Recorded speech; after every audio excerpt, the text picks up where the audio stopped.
नमस्कार।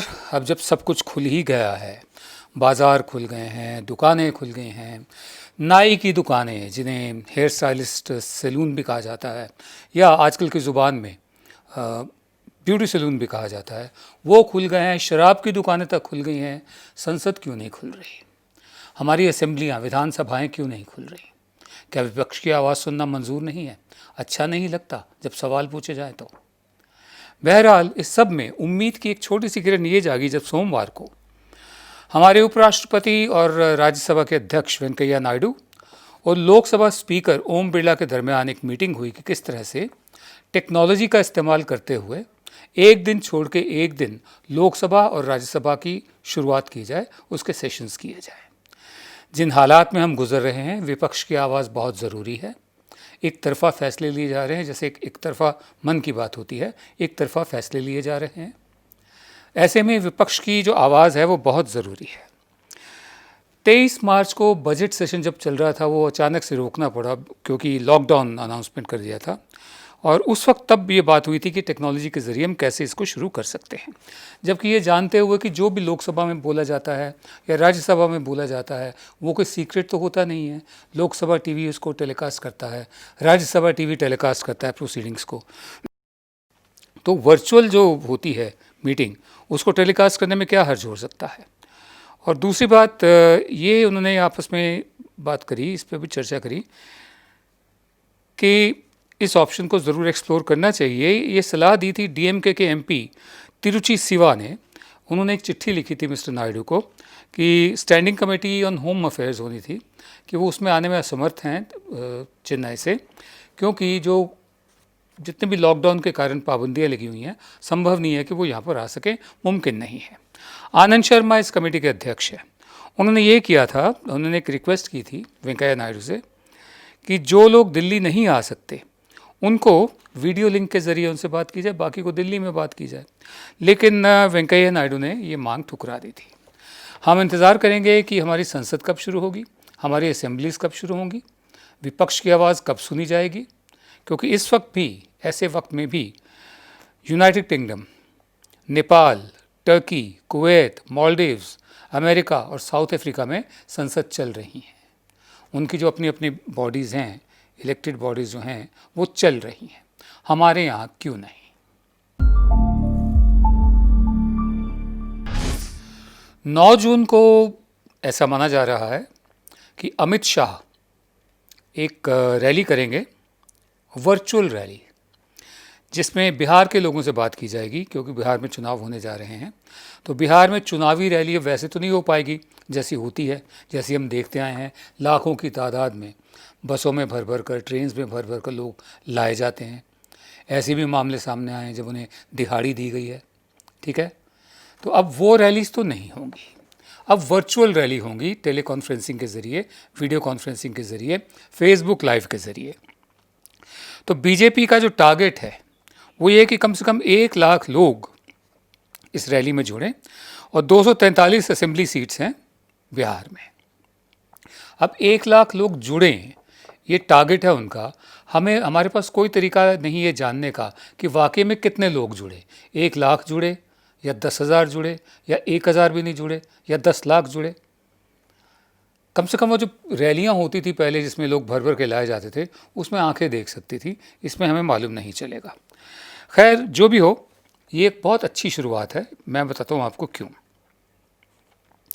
अच्छी शुरुआत इसलिए है कि पिछले साल फरवरी में जब एनडीए की रैली हुई थी तो 6,000 बसेस बुक की गई थी और 30 ट्रेन्स, रेलवे ट्रेन्स बुक की गई थी प्रधान सेवक मोदी की पटना रैली के लिए। पिछले साल मई में 5,000 बसेस बुक की गई थी प्रधान सेवक मोदी की दिल्ली रैली के लिए। अक्टूबर 2013 में जब प्रधान सेवक नहीं बने थे नरेंद्र मोदी, 10,000 बसें बुक की गई थी बीजेपी के जो समर्थक हैं उनको पटना लाने के लिए बिहार के मुख्तलिफ हिस्सों से। जनवरी 2014 में जब चुनाव का प्रचार अपने चरम पर था, पीक पर था, 1,000 बसें बुक की गई थी नरेंद्र मोदी की विजय संकल्प रैली गोवा के लिए, और करीब 55,000 से 60,000 करोड़ वॉज स्पेंट।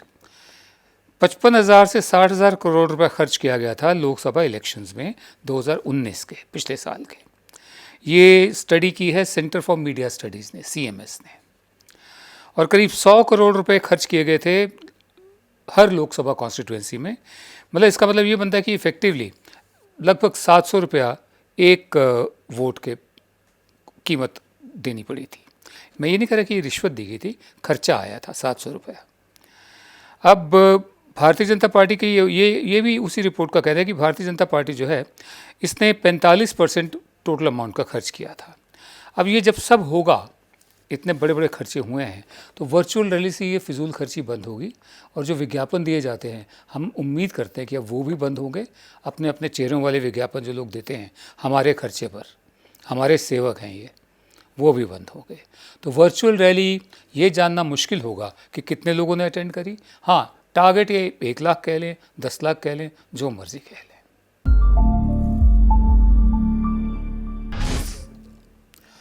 अमेरिका में इस वक्त 140 शहरों में प्रदर्शन चल रहे हैं, 40 में कर्फ्यू लगा हुआ है, और डोनाल्ड ट्रंप जो राष्ट्रपति हैं वहाँ के, हमारे हिसाब से तो उनकी प्रेसिडेंसी ख़त्म हो चुकी है, लेकिन फिर भी वो हैं तो राष्ट्रपति।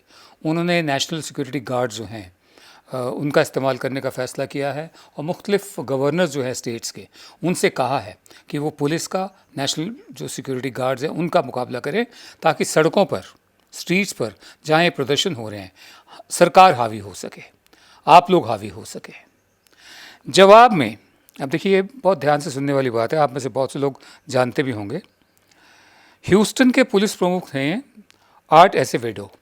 जवाब में उन्होंने कहा, मुझे इस देश के पुलिस प्रमुखों की ओर से अमेरिका के राष्ट्रपति से केवल ये कहना है कि बराए मेहरबानी अगर आपके पास कहने के लिए कुछ अच्छा नहीं है या रचनात्मक नहीं है तो अपना मुंह बंद रखें, क्योंकि आप नौजवान पुरुषों और महिलाओं को उनके शुरुआती सालों में ही उनकी दशा को जोखिम में डाल रहे हैं। ये हावी होने के बारे में नहीं है मामला कि हम हावी हो जाएं या वो हावी हो जाएं, ये दिल और दिमाग जीतने का मामला है। और मैं स्पष्ट कर दूं कि दया को कमज़ोरी ना समझा जाए, यहाँ पर वो प्रदर्शनकारियों से कह रहे हैं, लेकिन हम अज्ञानता के कारण ह्यूस्टन को बर्बाद नहीं होने देना चाहते। मेरे सहकर्मियों के बारे में मैं कहना चाहूँगा जो पूरे देश में काम कर रहे हैं, उनके ऑफिसर ज़ख्मी हो रहे हैं, कम्युनिटी मेंबर्स ज़ख्मी हो रहे हैं।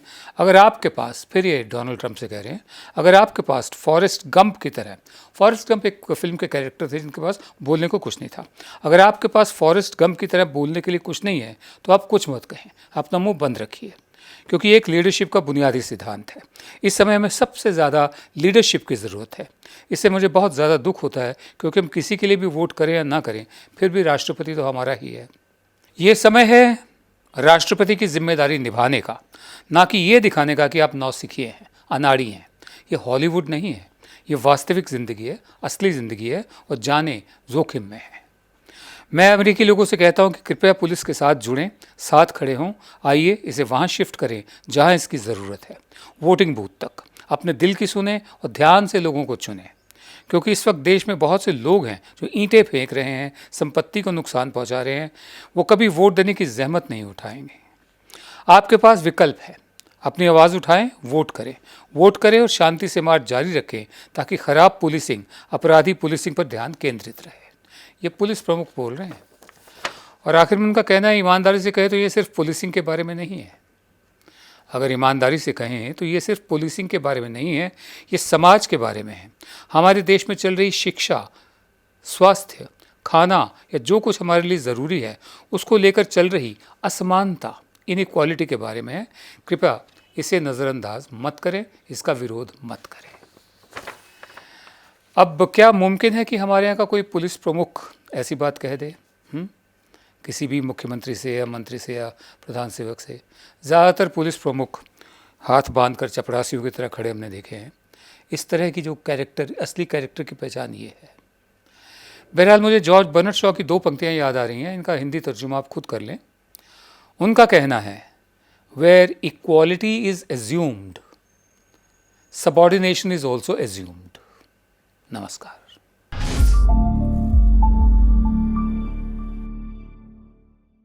अब खबरें पाइए सबसे पहले हमारे मोबाइल न्यूज एप्लीकेशन पर।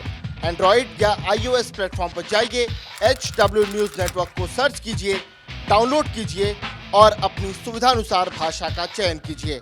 खबरों की भीड़ में अपने काम की खबर पाते रहिए।